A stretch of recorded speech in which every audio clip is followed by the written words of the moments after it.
The first patient actually had a cardiac arrest at the emergency room, and it lasted for 1 minute and 40 seconds. And he lived his own life again. He changed his worldview. He had to. The second patient, he experienced a tunnel of light. He also had a materialistic worldview, well-educated man as well. And now he's making other decisions because of not being afraid of death. The third patient was looking into a light that he experienced as alive. He had a cardiac arrest at his work, and it lasted for about 5 to 6 minutes. The fourth patient, old man, he had also a cardiac arrest lasting for about 6 to 8 minutes. The fifth was an old woman who was resuscitated at the hospital. She was 92 years old, and he was very, very disappointed because she was resuscitated by the staff. An old woman too happened to have a cardiac arrest, and she was also very disappointed about coming back. She had this calmness and no anxiety. I was impressed by this, and I want to know how common is this. Colleagues of mine have contacted me and said, well, do you know what I've experienced? Many doctors have met patients with this. I think we have to talk about this, make it public. The A.J. Parr Spiritual Journalist Podcast. I'm here with Hans Zingmark. He is a medical doctor and also an NDE researcher. Hello, Hans. How are you? Hello, AJ. Thanks for the invitation to be on your podcast. I'm a medical doctor and specialist in internal and pulmonary medicine. I'm working at a hospital here in the southwest coast of Sweden, the Hospital of Halmstad. It was actually my wife, Katarina Orvedal, who brought that subject up one evening, and she said, why shouldn't you do a research about NDEs? But back then it was just too big. I mean, who am I to do and how? But the strange thing was that I actually met, this was 2014, so it's 11 years ago. And 3 days later, I met a patient. That was the first patient in my whole life who reported an NDE. And she was an old woman, but she was sick in her lungs and pulmonary disease. And she happened to have a cardiac arrest a few days earlier. I didn't thought she would survive, but she did. And she spontaneously started to talk about an NDE, that she experienced a light, a tunnel of light, and she was moving into that tunnel, and also very disappointed about coming back. And I talked to her for an hour, I believe, and I was very, very touched by her and her person and her story. And she said that life is important, and she said that she wasn't afraid of death anymore. I was moved by her. And I felt she had this calmness and no anxiety. And she also said that she was disappointed about coming back here again, be resuscitated again back here. She also said that life is important, and there seems to be something more I need to learn. That she talked in these terms. I was impressed by this, and I want to know how common is this. And then I talked to my boss about doing something, and I did a course in scientific research for 1.5 years.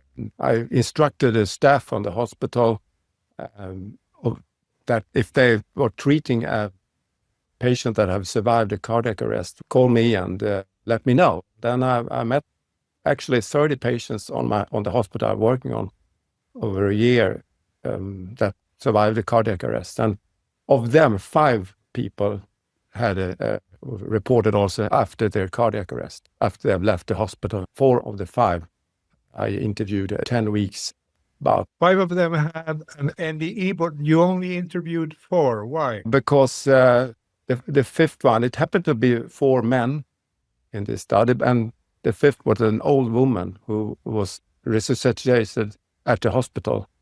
And she was 92 years old, and she was very, very disappointed about being alive, so to speak. And she wanted to go back again. and she recalled or she talked about being on a meadow with flowers and light and love. She was walking on that meadow, and it was a border in front of her, and she known that if she would pass that border, she couldn't go back again. But she didn't get there because she was resuscitated by the staff, and she was so disappointed. And she had said actually no to all treatment, to everything, and then she passed on a few days after I met her. So Wow. I couldn't. I mean, she was not included, of course, in the study. Can you tell us about the testimonies or what these patients said about their experiences? The first patient actually in this study, I was ahead of his resuscitation, and that was an early morning, Saturday morning. I was on the emergency room that night and that shift, and he came in. It was 5 o'clock in the morning, and he had an ongoing heart attack. A man, 74 years old, and he otherwise healthy, and he was heart pain and chest pain and sweaty and cold and sweaty, and I could see on his ECG that he had an ongoing heart attack, and it was actually his right coronary artery that was blocked. And when he was there at the emergency room, and he had to, we had to open up his artery, and his heart, he had a cardiac arrest at the emergency room, and it lasted for 1 minute and 40 seconds about. And we did CPR, and he had a electrical storm in his heart. This ventricular fibrillation is called, and we gave him one electrical shock. I remember he's right away when the heart was pumping again, he started to move, and the first thing that happened when he woke up, there was that we had an eye contact, me and him, and I'm never ever going to forget. This is a memory, that meeting, that eye contact. And what he said was that, I happened to fall asleep, and I said, and I responded, yeah, well, you can say that, but now you have to go away and do this, open up the artery and stuff. And I met him a few days later. I mean, he was, because of this study, I wanted to ask him about if he had any recalled memories of this episode when he had this cardiac arrest. And then after a while, we talked about what happened that early morning. But after a while, when I started to talk about this study and I'm doing this, and he looked at me, very sharply and a little bit questioning. And then he said, well, I haven't said this to anybody, what happened. And then he said that the first memory, he recalls that there was a male nurse there giving him 2 pills, and he had taken the first pill, but not the second. And then it became dark, a very, very soft and loving darkness. And then his mother and father turned up, and he was about 2.5 years old, sitting on a 3-wheel bike, going down a hill. And it was so much love and light, and he in the meeting of his parents. And then he said that if you take the fastest computer in the world, it's slow compared what happened then, because it just, and he lived his own life again. And the last day of his life was just before he opened his eyes and looked into my eyes. And we had that meeting. And I when he said that, he was like a volcano. And he talked about memories from his life. And he said, well, how could this have happened? I mean, I remember people 50 that I haven't thought of in 50 years, and what their names and the situation and everything. He was amazed, I must say. He didn't know what happened really, you see. But later he said that he he interpreted this experience as being on the other side. That was his words of where he was. That was the first patient, and I was amazed as well. I understood that he had this reliving of his life again during the cardiac arrest. And I understand through my medical learnings that it's impossible. I mean, this is when the heart stops pumping, it doesn't, I mean, it's extremely critical situation for the brain. And in that situation, he relived his life again. Through his story, I understood that it happened during the cardiac arrest. And for me, that was a crossroad. I didn't know what to think. And I know that something else happened here that I can't explain with my kind of medical background. He was a regular person and a boss in a company and a family, living in a villa outside the town, and he never ever thought about that something continues after death. So he had this typical, normal, materialistic worldview that nothing exists before life, nothing exists after death, and the life is random and in a sense meaningless, that when you die, everything stops existing. That's the materialistic worldview. And now he says it doesn't. It's something else. He thought that, well, I didn't die. We can easily say that he changed his worldview for sure between the cardiac arrest and the interview 10 weeks later. But I mean, everything points to that this goes fast. He realized that something else exists, and then in that moment, he changed his worldview. He had to. Let's talk about the second patient. The second patient, he experienced a tunnel of light, and he was on his way. He had also an ongoing heart attack, and he was transported to another town nearby. He had a cardiac arrest in the ambulance, and it lasted for about 2 to 3 minutes. Then during that cardiac arrest, he experienced a tunnel of light, and he was traveling in that tunnel, and he said that this tunnel they had no end, but it still had an end, but he never reached that end because he was resuscitated again. He also had a materialistic worldview, well-educated man as well. He wasn't surprised when he was in the tunnel, not at all. But he was surprised when he came back again in the ambulance. And then he didn't know where he was. So he experienced the tunnel more real than the physical reality. To be in the tunnel, it was not strange for him, but it was strange to come back again. He says that death is not an end. It's like a station. You change train. That was his interpretation of it. And he didn't know this. And he also said that his afraidness of death until I think it was 57 when this happened, and now he's making other decisions because of not being afraid of death. So definitely a changed worldview. The third patient? The third patient was he was younger, 41 years old, and he had a cardiac arrest at his work, and it lasted for about 5 to 6 minutes. Also a healthy man, and he experienced like he was standing on a threshold and looking into a light that he experienced as alive and clinically with no darkness at all.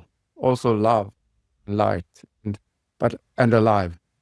But he's standing on this threshold and experienced this light, and no limits, no borders. So, and he says that it's like if you're taking, it was strong, like 10,000 watts, but it's not strong, like, so he could see into this light, and he felt the way back to his body again. He had no memories of his body, even though, and he was kind of little bit, not confused, but wondering about, he didn't feel anything of his, the CPR and stuff.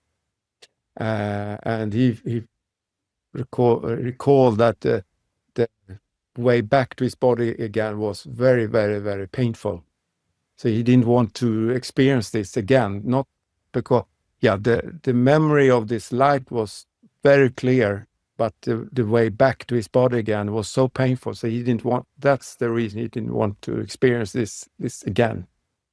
But he also says that there is something else too. There is another world that I've been in and I've experienced, and this world is as clear as the interview, the talk you and I have right now. And he had no clue about this before his NDE. So clearly also made a change of his worldview, going from a materialistic, typical materialistic worldview, I say, to this, knowing that there is something else. Very clear. Let's talk about the fourth patient. The fourth patient, old man, he had also cardiac arrest lasting for about 6 to 8 minutes in the society, and he experienced more of being outside his body, standing beside his body, and he was aware of that they were going an ongoing CPR, and he wanted them to stop. And he says he was also traveling towards the death. That was his words, that he was on his way to the death. And it was very loving and peaceful. And he cried when he talked about this, cried many times. And then he came back again to his body. And he said he had, he was, I think he was 87 or something, so an older man. And he said he's living his life with the kind of thinking of that something else exists beyond death, a belief that was, I would say in English, but much, much stronger, or it was cemented, so to speak. Did you find that it was difficult for people to share their experiences? What I understood is that they want to share their experiences, but they are very selective who they're talking to, who they share it with. And like with the first patient I met, when I asked him about this study, he was kind of, well, can I trust you? And then he did, because I was in charge of his resuscitation, and so he relied on me, and he obviously decided to let me know, and I was a confident person, and I'm happy for that, of course. They want to speak, but they are picky about who they speak to. Do you think that there are more NDEs in the world now because of the CPR and resuscitation techniques? Yeah, it seems so. Research says that nearly a fifth of cardiac arrest patients experience an NDE, and it seems to be the same number in other life-threatening situations, up to 18% of car accidents, drownings, and difficult or severe infections. Maybe people are more willing to speak. Would you say that most NDEs produce a change in worldview? I would say yes, yeah. If they have had a real NDE. If we're talking about a real NDE, that I would say that changed the worldview of that person. It must. I mean, if you have experienced another world, then it can be quite difficult, to incorporate that experience, depending on the environment you are in, if it's an accepting environment or is not. Nobody of them I've met have asked for having an NDE. It just happens, you see? And then they have to deal with it when they are alive again. What shall they do? What shall I do with this experience? Which is very, very hard. It could be, at least. I'm very impressed with your study. It's called Near-Death Experiences and the Change of Worldview in Survivors of Sudden Cardiac Arrest. In January 2023, it was published in an American journal. It's a qualitative study, interview-based. It's based on 4 interviews that survivors of cardiac arrest, and 3 of them, I would say, had typical materialistic worldview from the beginning, and they changed their worldview and see especially what about death and what death is. That worldview changed dramatically and probably momently, due to the NDE. And so 3 of them, and the 4th one as well. He had a little bit of a belief that about something continue after death. That's what we could see clearly in this study. In your study, you present a definition of worldview, right? It is the big questions a person has about where do I come from, and how do I explain the world. If it's sort of like in the materialistic world view, they say that the materialistic world started in the Big Bang. In the beginning, it was nothing, and then, which I think it's also a little bit funny, that out of nothing can you and I come. We come from out of nothing, but originally it was nothing, and it was a Big Bang, and then time and coincidences and random and also the room, also with the expansion, the room follows. I think for me it's a little bit strange if you kind of thinking of it. So, but that's an explanation of the creation, that it was nothing from the beginning. So that what the worldview is more of the big questions. Where the meaning of my life? Where do I come from? Where do I go? These questions, I should say. The first finding in your study was being on the other side in another dimension. Can you explain that? Yeah, well, the technique of qualitative research is that you write down all the interviews. It's about 1.5 hour long interviews, and you write them down word by word. And then you find meaning units, so to speak. You kind of analyze the text very strict ways, so to speak. And that it turned out that all 4 patients, they talked about being somewhere else, and they had different names for it. But some say another dimension, they say the other side, or going towards the death, and so. But so that's the first theme, that where all of them were talking about, somewhere else. You see, it's not here, not in the physical. I was somewhere else. Something else exists. You see. The second theme is not dreaming. This is a real experience. Yeah, they all 4 of them experienced this as very real, and even more real than this. I haven't heard, but I've heard others say that it's more real than the conversations you and I have right now. So, but they experienced this as very real, and I asked them, but if you compare to a dream, no, not at all. That's not you shouldn't talk about it on the same day. And this is clear, even though I'm just, shut my eyes for a second, I can recall it. The memory is crystal clear, and it doesn't fade away like a dream. So, but they say it's a memory of it. Okay. Well, that's what's the second theme. All 4 of them, in different ways, their own words say that. Okay. Now, the third theme is being in a non-physical condition without my body.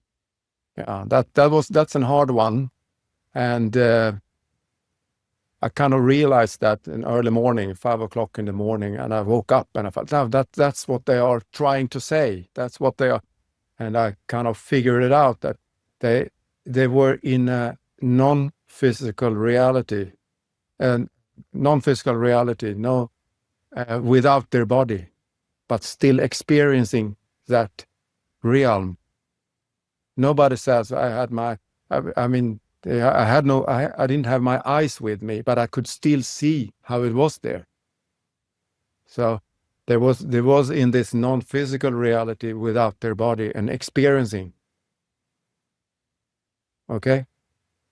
And he once said, well, my body was in the ambulance all the time. See, for example. No, I don't recall I had my body with me, but I have clear memories of it, how it was there anyway. So that's the third. Okay, the fourth theme is contrasting views of life and death before and after the NDE. Yeah, we can say that these three first themes leading to the fourth one, which is a changed worldview. So that's the fourth theme, that I didn't know that this existed now, and they are saying that I know. It's a change of the worldview, probably very quick or even momently, and to a knowledge. I know that this exists. You see? And that's the fourth theme, that the experience of the first three, being on the other side without my body, not a dream, are leading to this change of the worldview, which is we are discussing in the fourth theme. Do you think the findings of your study are consistent with what other researchers have found? Yeah, it's not the first time that these experiences are having a strong impact on the person, for sure not. But what we can see here is that it goes very quick, very fast, and I don't think that have been addressed like we do in this study, and probably momentary as well. And and we also that we are talking about worldviews, the change of the worldview. This is what this study have found, one of the main results. But of course and what we have seen, I mean, Pim van Lommel, he did that's the largest study in the world, published in Lancet 2001. And he could see they followed their patients for 8 years, and they could see that integration of the NDE took years. But here we can say that, well, the change of the worldview is very fast, in the probably minutes after the cardiac or after the experience, but it takes years to integrate in the person, to live with it. So a big part of my life, I've been interested in NDEs and read about Elisabeth Kübler-Ross and also Moody, Raymond A. Moody, his book, early in life. So I've been interested in it. Have you met any other NDE survivors? I think I've met at least 35 persons who have both contacted me and also patients that spontaneously have started to talk about NDEs. Colleagues of mine have contacted me and said, well, do you know what I've experienced? We talk about things similar. I'm very thankful for that they reaching out and opening up to talk about this interesting phenomenon. One that I'm very happy for is that a neurosurgeon have contacted me. And he worked for many, many years in a great, big hospital, university clinic here in Scandinavia. And he contacted me and said, well, Hans, you're right. He talked about his experiences during his career as a surgeon operating on the brain. And he also realized that consciousness is not physical. So, and that's, I'm very happy for him. And we are going to have a conference in Stockholm in the autumn. And then he will have a speech in Swedish, though, in Sweden. Did your hospital support you?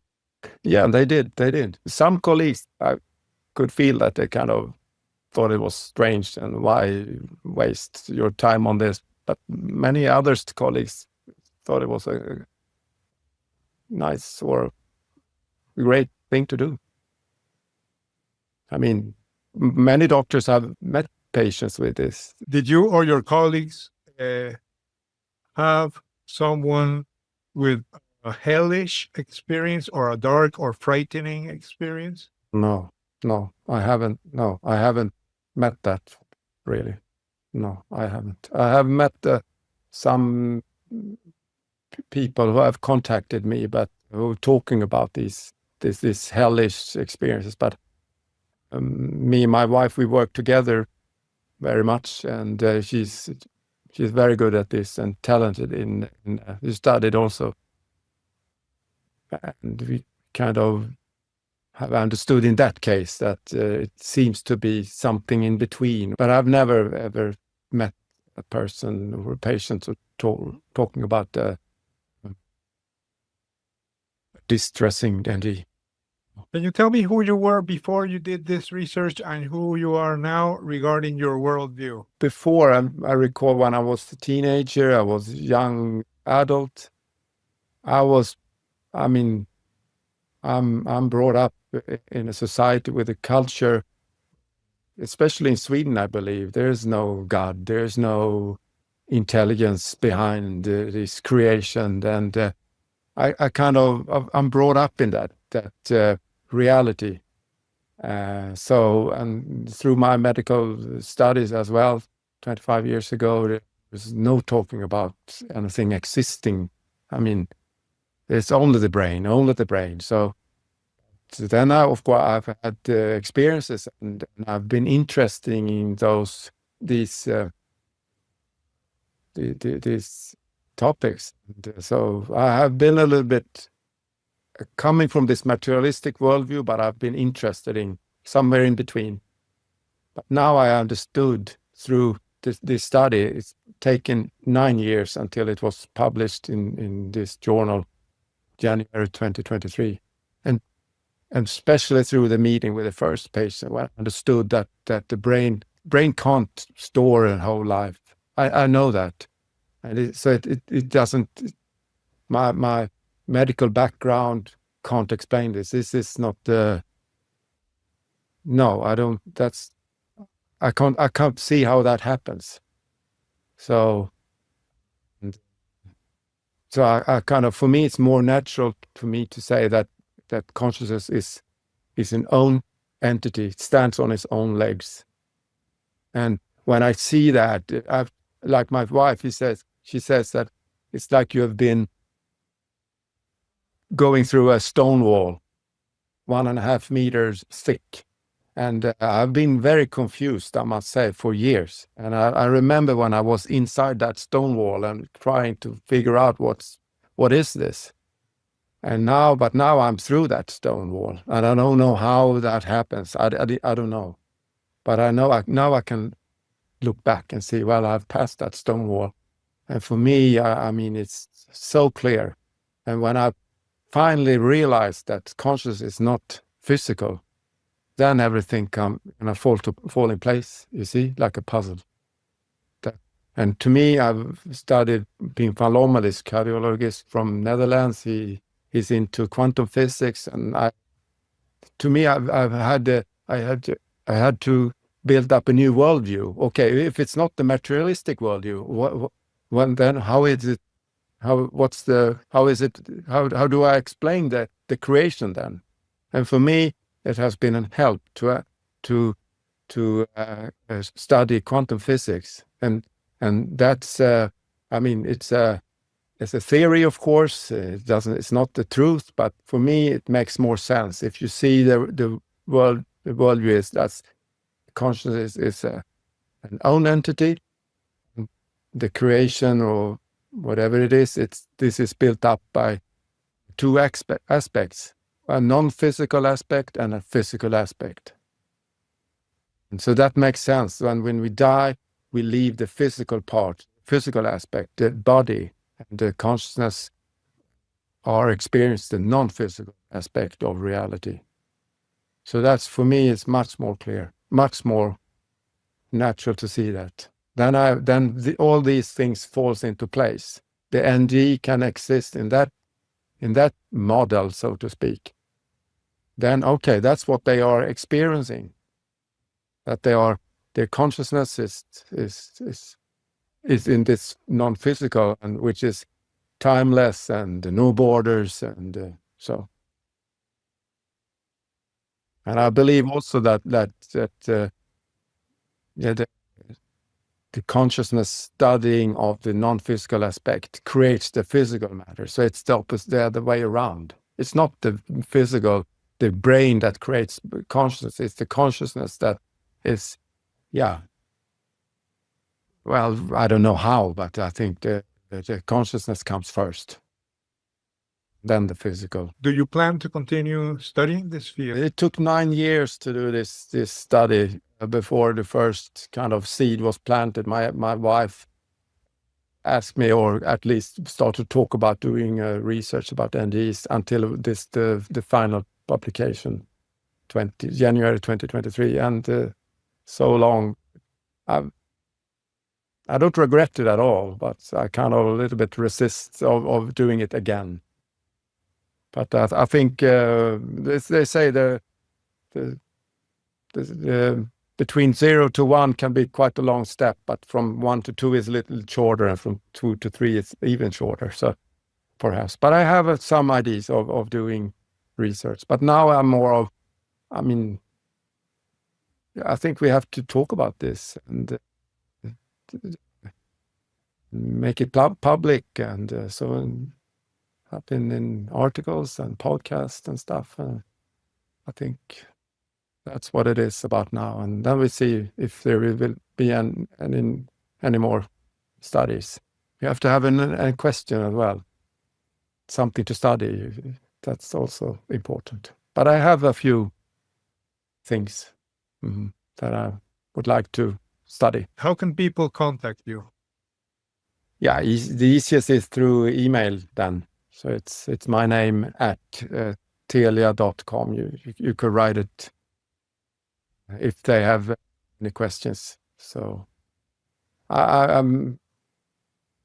can't promise I can answer everybody. No, I have just to put it in. But that's my email address. Hi, I'm Paul Perry. I just finished re-releasing a book I wrote with Dr. Raymond Moody in 1990. The book is called Reunions. I want to thank AJ Parr for helping with the technical aspects of doing this book, doing the layout, and he had great advice on how to do a new cover, which he did, and it's beautiful. And all the technical aspects of reissuing a book, and how to use Kindle Direct, which is a wonderful service, and communicating with Kindle Direct. But he was also more than that. He was moral support.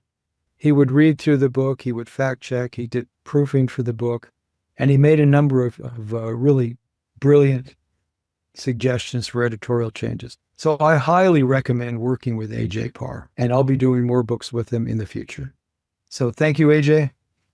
I'll be dealing with you a lot more. If you're interested in publishing your book in Amazon, contact me, and my publishing team and I will lend you a friendly hand. Send your email to ajparbooks@gmail.com. That's ajparbooks@gmail.com.